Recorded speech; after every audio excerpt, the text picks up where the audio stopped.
Salut à tous, bienvenue à ce nouveau tutoriel sur Symfony. Aujourd'hui, nous allons voir le refresh token. Alors, je fais cette vidéo en rapport avec une demande par rapport à la vidéo sur l'authentification avec les JWT. Alors, nous allons comprendre d'abord c'est quoi les refresh tokens. Les refresh tokens, comme sur cette image, on voit que nous avons les clients et les serveurs. Donc, je vais me connecter ou m'authentifier de manière classique avec mon email et le mot de passe. Ensuite, les serveurs me renvoient mon token et un refresh token. Alors, le token a une durée de vie. Ça peut être de 30 minutes ou 1 heure.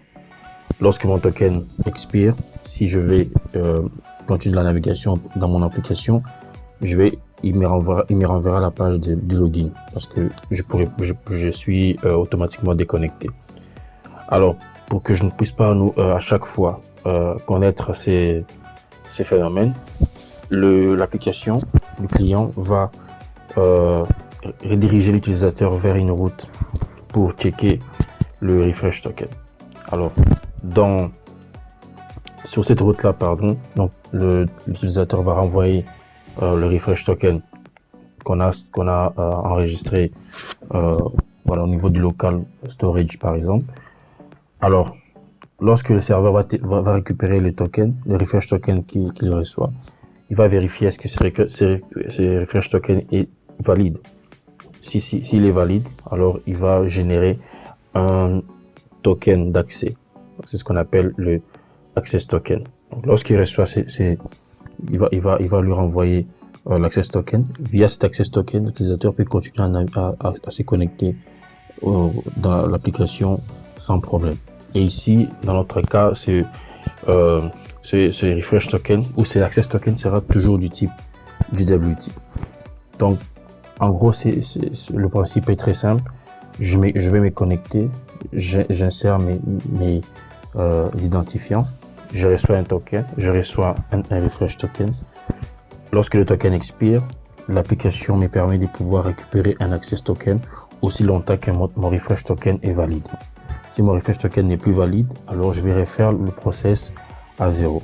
Donc c'est un peu ça, de manière prosaïque, le fonctionnement du refresh token. Alors, pour notre travail, nous allons procéder de la manière suivante. Donc, on va d'abord implémenter les JWT pour s'authentifier. Après, nous allons mettre en place le refresh token. Et ici, cette implémentation est valable pour les versions 6 et plus. C'est-à-dire la version Symfony 7 est déjà disponible. L'implémentation est valable aussi pour cette version. Alors, moi, j'ai procédé par une méthode customisée, c'est-à-dire je n'ai pas utilisé un bundle. Mais des bundles existent qui peuvent vous aider à faire la même chose. Donc, je vais placer un listener qui va attacher mon token d'authentification et les refresh tokens dans la réponse. Et je renverrai aussi la date d'expiration. Ensuite, je vais créer la route qui va permettre à un utilisateur de pouvoir vérifier la validité de son refresh token pour pouvoir récupérer le token le token d'accès. Donc c'est ce que nous allons faire dans cette vidéo. Alors pour commencer, j'implémente le JWT. Donc j'utilise le Lexis ici comme bundle. Je l'ai déjà fait dans une vidéo, donc je ne vais pas revenir sur ce qui a été fait. Donc je vais tout de suite ou faire un parcours rapide. Donc qu'est-ce qu'il faut? On doit d'abord créer un utilisateur. Je vais à ce niveau ici, excusez-moi. Donc j'ai créé un utilisateur, avec l'email, le mot de passe, ainsi de suite. Ensuite, lorsque j'ai mon utilisateur, je vais installer le bundle. Le bundle sera installé. Je vais devoir commenter et modifier au besoin si je veux, par exemple ici ma phrase secrète. Ensuite, j'ai les clés publiques et privées à ce niveau dans le dossier JWT, ici déjà connu. Ensuite, j'ai le fichier Lexis JWT Authentification qui sera créé. Et ici, je peux configurer à ma manière le temps ou la durée de la validité de mon token d'accès. Alors ici, par défaut, c'est 1 heure. Ensuite, dans le fichier security, je vais définir au niveau du firewall un nouveau champ ici, login. Je vais modifier de cette manière. J'ajoute le user pass qui est spécifique à la version Symfony supérieure à 5. Et voilà, il y a l'API et ensuite il y a l'accès à ces niveaux. Nous allons revenir ici un peu plus tard. Une fois que c'est fait, je peux maintenant aller au niveau de la route, ok, et j'ajoute cette route de cette manière. Une fois que c'est fait, je peux maintenant tester mon authentification via un client. Vous pouvez utiliser Postman ou ce que vous voulez en tout cas. Donc moi j'utilise celui-ci. On va tester un utilisateur qui existe déjà. Comment c'est fait? Donc de la même manière que de l'autre côté, j'avais utilisé un contrôleur user contrôleur pour avoir cette méthode qui me permet de créer un utilisateur. Donc c'est la même chose que dans l'autre vidéo. Donc si vous suivez l'autre vidéo, vous allez complètement vous retrouver pour la première partie. Parfait. Donc là, je vais tester tout de suite ici. Donc si j'ai fait send, ok, j'ai mon token. Jusqu'à ce niveau, ça marche. Donc j'ai une authentification avec usability, j'ai mon utilisateur créé, je récupère l'email et le mot de passe au niveau de la base de données. Je fais le test, ça marche sans problème. Maintenant, je voudrais appliquer la deuxième partie, ce que j'expliquais au tout début de mon exposé. Donc quand je viens ici, donc maintenant nous allons voir comment nous allons pouvoir attacher à cette méthode ou à cette authentification le refresh token. Alors je procède par les événements. Donc je vais créer mon listener. Ok. Alors ce listener se présente de la manière suivante. Donc j'ai besoin d'une entité pour pouvoir sauvegarder, utiliser la persistance pour persister au niveau de la base de données. Donc lorsque mon authentification est un succès, qu'est-ce que j'ai fait? Je récupère les datas, je récupère l'utilisateur.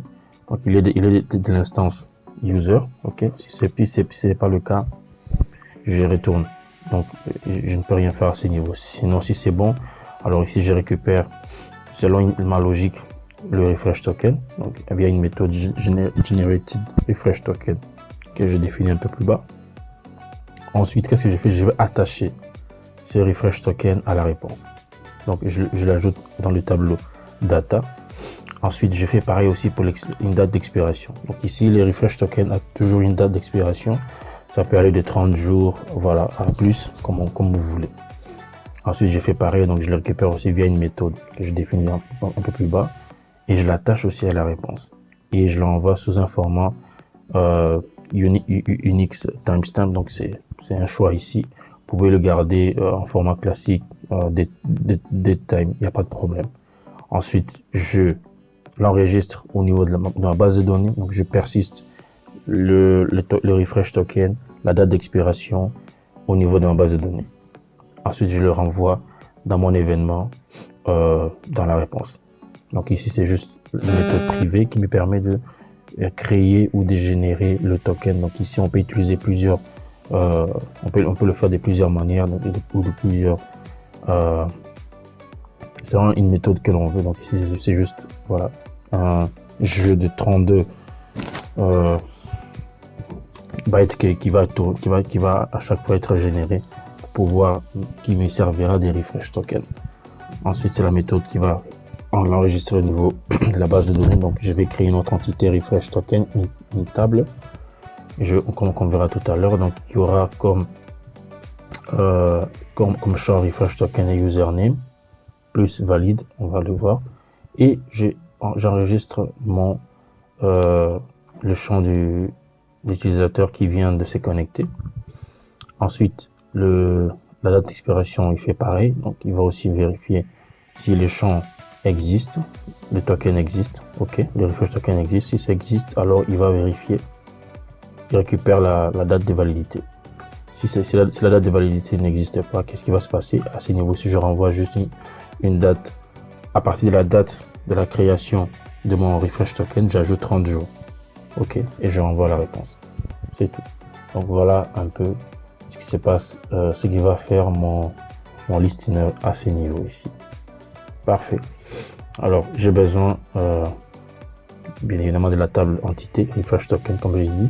Donc il y aura comme champ le refresh token username. Donc ça c'est lié à l'email. Ok. Celui c'est mon token, mon refresh token généré. Ensuite la date valide qui est de type data time interface. Donc c'est ma date de validation. Ensuite je vais customiser un tout petit peu. À ce niveau, si je lui dis bah il y a une défaut une date qui sera allouée ou attribuée ici par défaut. Donc je vais dire ici date comment dirais-je, qu'est-ce que je raconte, par défaut, voilà, date par défaut à la création du refresh token.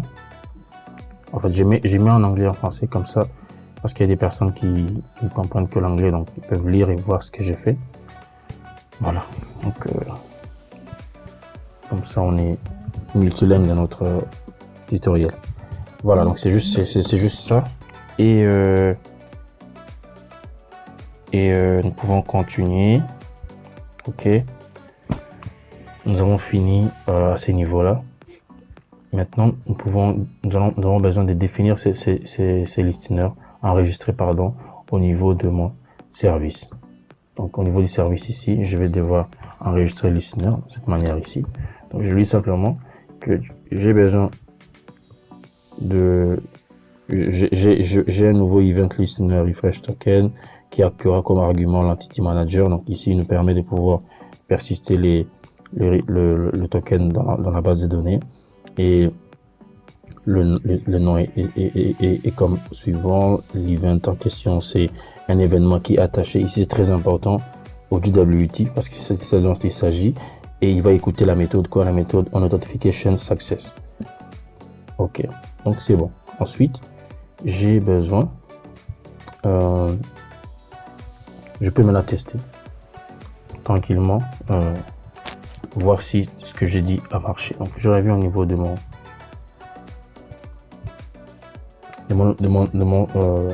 champ ou de ma route ici, je fais un send et vous allez voir qu'il va me renvoyer le token, le refresh token et la date d'expiration. Donc il y a mon token qui est là, les refresh token, ok, et la date d'expiration de cette manière. Et si je vais au niveau de la base de données, donc, au niveau du champ refresh token, on verra clairement qu'il a persisté les trois champs. Ça marche. Donc c'est tout. Là maintenant, le client a le token, a les refresh token, à la date d'expiration, et peut l'exploiter à sa manière. J'ai besoin maintenant de pouvoir vérifier mon token, le token suivant. Ce token ici va expirer dans 30 minutes, dans une heure, pardon. Donc l'application va se déconnecter. Alors j'ai besoin de vérifier si ce token est toujours valide pour pouvoir récupérer l'access token qui va me permettre de pouvoir continuer à naviguer sans pour autant m'authentifier à chaque fois. Alors c'est ce que nous allons faire. Donc pour ce faire, on revient au niveau de l'application. Donc je vais créer un contrôleur. Ok, ce contrôleur me permet de pouvoir faire toute cette gymnastique là. Donc ici je vais leverage à nouveau le JWT token interface. J'aurai besoin du manager qui va me permettre de récupérer le token au niveau de la base de données et faire récupérer la date de validation et vérifier que le token est toujours valide. Ok, donc la méthode est refresh token qui reçoit un champ refresh token que le client envoie. Lui va juste vérifier est-ce que c'est valide. Donc cette méthode is valide fera quoi? Donc il check si les refresh token existent dans la base de données d'abord. Si ça existe, c'est bon. Si ça n'existe pas, il renvoie une erreur que le token est invalide. Ici, invalide token comme ça, ou token invalide. Ok. Alors, si c'est bon, il passe à ce niveau. Donc il va vérifier l'utilisateur maintenant qui correspond à un token donné. Donc chaque utilisateur aura son propre token. Donc il va vérifier si l'utilisateur existe, si c'est un utilisateur pardon qui est valide. Donc ce sera un instance user interface. Si c'est bon, il va passer. Si c'est pas bon, il verra que l'utilisateur n'est pas valide. Ensuite, il va pouvoir générer à ce niveau un nouvel access token. Ok, et il va renvoyer une réponse JSON vers le client. Donc ici, c'est la méthode qui permet de vérifier l'invalidité ou la validité du token. Alors, qu'est-ce qu'il fait? C'est qu'il va checker si le refresh token existe dans la base de données. Donc, on vérifie via une méthode find one by. OK. Si c'est bon, il renvoie simplement la date. Donc, lui, il va vérifier que c'est à ce niveau qu'il va vérifier si le token est toujours peut être utilisé toujours. Le refresh token est toujours utilisable. Si c'est pas le cas, donc c'est que je dis qu'il va renvoyer vers l'authentification normale. Ensuite ici, vérifier si l'utilisateur réellement existe aussi. Donc on récupère l'utilisateur depuis le refresh token. Donc je vais lui passer les champs refresh ici via une méthode find by one. Ensuite je récupère lorsque j'ai l'email, je vérifie que l'utilisateur existe dans la base de données. S'il existe, alors je renvoie la réponse. Donc c'est une entité de type user. Si c'est pas le cas, je renvoie un nul, et si c'est nul, il va aussi renvoyer une réponse pour dire que voilà, ça n'existait pas. Donc tu dois t'authentifier de manière normale. Voilà, donc c'est tout ce que fait mon contrôleur. Donc c'est ça. Donc ensuite, pour l'utiliser, j'ai fait la même chose. J'ai besoin de définir une route à ce niveau ici. Donc j'ai l'écrit de cette manière ici. Donc API refresh token. Voici la route, le contrôleur en question et la méthode. Parfait. Et je reviens maintenant au niveau des security ici. J'ai parlé de ça au début. Ici, j'ai besoin que ma route soit d'un accès public. Sinon, je serai obligé, je ne pourrai pas accéder à cette vérification ou procéder à cette vérification. Donc, j'ai besoin de dire en sorte que toutes les routes qui commencent par /API, /login ou /token /refresh, ben, l'application ne va demander aucune authentification. Donc, c'est bon. Voilà, donc je pense que j'ai tout mis. Je reviens ici, ok. J'enregistre. Au niveau du token ici, je pense. Voilà. Ok, donc on a fait le tour un peu de tout ceci et on va vérifier simplement notre route et le token que nous avons généré. Donc je vais récupérer ce token ici, le refresh token pardon, et je change ici. Ça sera un formulaire. Pardon, excusez-moi. Donc si je dis que le champ qu'on va renvoyer ici c'est refresh token comme ceci. Voilà, le type texte, on va faire comme ceci. Et je change la route ici, ça sera API token refresh. Et je fais send.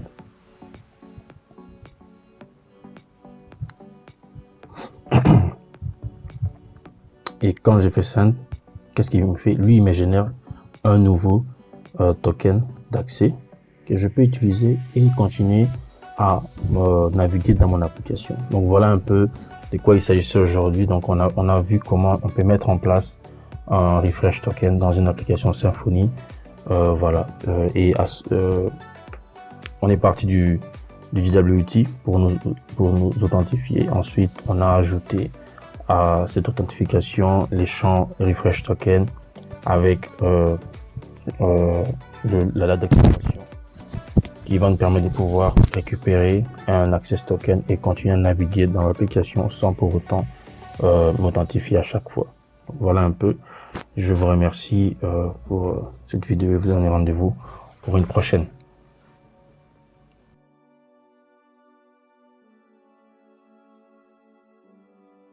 Sinon, il existe des bundles qui permettent de pouvoir implémenter la méthode,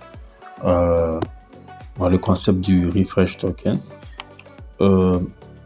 Et entre autres, il y a le JWT Token Bundle de Markitos GV. Donc, je l'ai testé, c'est un bundle qui marche. Le seul problème que j'ai trouvé avec ces bundles, c'est que voilà, il y a beaucoup de il y a des erreurs qui sont générées au niveau lorsqu'on veut récupérer, renvoyer, faire le test de la validité du token pour pouvoir récupérer l'access token. Donc, à chaque fois vous recevez une erreur de type la route token refresh est mal configurée. Et d'ailleurs, si vous lisez sa documentation, vous verrez que je me suis inspiré pratiquement de ce qu'il a fait. Et mais seulement je peux utiliser un bundle. Moi, j'ai créé un listener. Je suis passé par la méthode du listener pour implémenter ce concept de refresh token. Donc, si vous voulez, pour ne pas faire tout ce que je viens de montrer dans la vidéo que nous venons de voir, vous pouvez juste implémenter son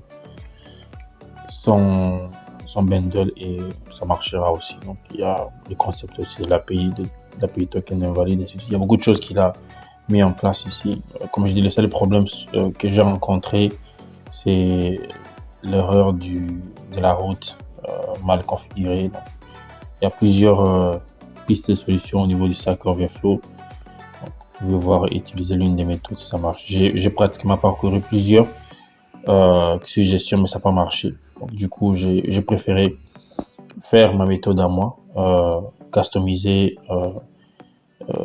voilà, le concept du JWT. Donc, et l'avantage avec ce que j'ai fait, c'est que il n'est pas dépendant des versions de Symfony, du moins à partir de la version 6. Si vous pouvez l'implémenter facilement avec la version 7, ça marchera. Parce que c'est fait en utilisant je peux dire la logique des Symfony, donc il n'y aura aucun problème à pouvoir implémenter un tel concept dans un projet Symfony. Voilà, merci, à plus.